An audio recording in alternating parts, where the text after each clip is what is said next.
Hello and welcome to my channel. This is the 14th edition of Daily PYQ series. तो चलिए शुरू करते हैं। यहाँ पर एक लिस्ट दिया गया है, एक तरफ है ऑथर्स के नाम और एक तरफ है उन लोगों के नोवेल या टेक्स्ट के नाम। हम लोग देखेंगे। तो देखिए पहला जो मैच है, अगर वो आप कर लेते हो तो पूरा जो कॉलम है वो हो जाएगा। तो यहाँ पर जो ग्रेप्स ऑफ रॉथ एक नोवेल है, वो लिखा है जॉन स्टेनबैक ने। जॉन स्टेनबैक एक अमेरिकन ऑथर हैं और इन्होंने ग्रेप्स ऑफ व्रॉथ लिखा था। ये पब्लिश हुआ था 1939 में और it is a story of how the central character is struggling in the great depression. जो इकोनॉमिकल डिप्रेशन आया था अमेरिकन इकोनॉमी में, उसको ग्रेट डिप्रेशन कहते थे। ग्रेट डिप्रेशन में वो कैसे सरवाइव किया उसका स्टोरी है। B1 हो जाएगा। तो B1 यहाँ पर कहीं नहीं है। हमारा हो जाएगा आंसर 2, मतलब A3 हो जाएगा हेनरी मिलर, हो जाएगा ट्रॉपिक ऑफ कैंसर, C हो जाएगा 4 James Jones from here to eternity and D2 James Baldwin no name in the street. चलिए नेक्स्ट क्वेश्चन की तरफ बढ़ते हैं।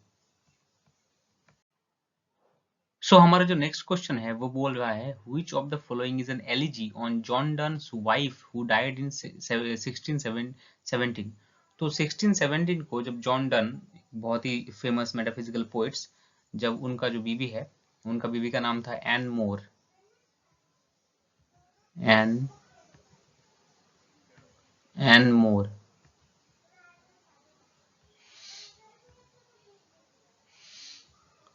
तो उनका बीवी जब एन मोर मारा गया था और मर गया था, तब कौन सा एलिजी जॉन डन ने लिखा था। तो देखिए elegy, what is an elegy?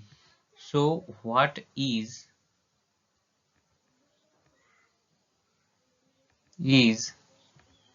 N elegy? Elegy क्या है? Elegy is a poem which express the deep sorrow for a dead person. Okay, this called is elegy. Death be not proud नहीं होगा, thou hast made me नहीं होगा। Holy Sonnet 17 is the correct answer. Okay, चलिए next question की तरफ बढ़ते हैं। तो यहाँ पर कुछ स्टेटमेंट है, चलिए देखते हैं। And epistle is a literary genre in the form of letter. Yes, because epistle जो वर्ड है उसका मीनिंग ही है letter, epistolary novel.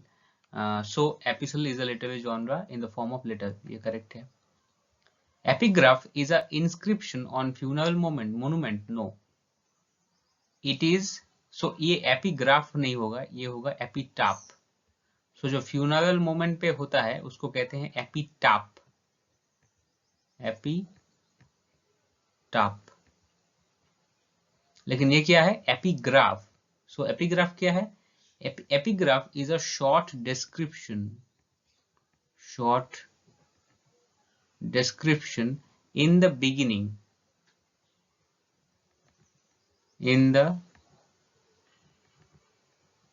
of a short story। तो अगर आप स्टोरी जैसे कि जोसेफ एडिशन या फिर रिचर्ड स्टील का अगर आप ऐसे पढ़ोगे, तो उस ऐसे में क्या होता है कि एक शॉर्ट स्टोरी बताया जाता है, उस शॉर्ट स्टोरी से मेन ऐसे में घुसा जाता है, तो इसको एपिग्राफ कहते हैं।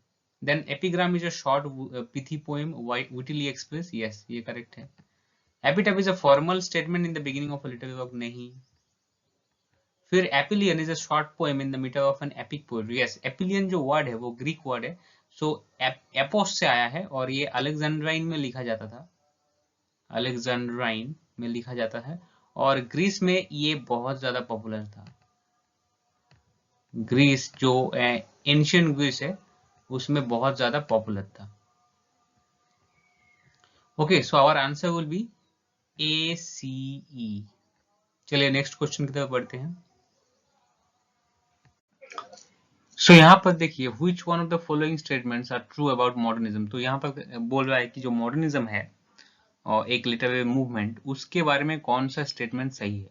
Modernism marked a break with formal convention. Yes, because modernism के अगर आप वर्क देखो या फिर आर्किटेक्चर देखो, तो उसमें अब सर्टेन ब्रेक अवे है, break away of convention. So convention जो है, रीति नीति जो है, प्रथाएं जो है, उसका ब्रेक होता है। तो ये सही है, बिल्कुल सही है। The old ways of thought underwent a cultural shift. Yes, there is a shift of cultural thoughts, thought processing. तो ये भी सही होगा। Then decline of liberal humanism. Yes, decline of liberal humanism को देखा गया है मॉडर्निज्म के जो टाइमलाइन है वहां पर। सो ये भी करेक्ट होगा। फिर मॉडर्निज्म रिवाइव्ड क्लासिकल स्कॉलरशिप, नहीं, ये रेनेसां में हुआ था। फिर modernism promoted logocentric way of thought, नहीं। So our answer would be A B C. चलिए नेक्स्ट क्वेश्चन की तरफ बढ़ते हैं। सो यहाँ पर बोल रहा है which of the following text has been written by Rabindranath Tagore. तो आप लोगों को पता है Rabindranath Tagore was a most famous, he is the world poet from India, from West Bengal, and ये सब जो टेक्स्ट का नाम है इनमें से कौन सा उन्होंने लिखा है? तो टाइगर क्लॉ ने ही लिखा है, चंडालिका जो है ये उन्होंने लिखा है। तो the answer will be Chandalika, and it is a dance drama, dance drama written by him. Touches of brightness नहीं है and image breaker भी नहीं है. So answer will be Chandalika. Chandalika is written by Rabindranath Tagore. Thank you so much for watching this video. If you like it, then please give a thumbs up, and please do consider to subscribe this channel. Thank you so much.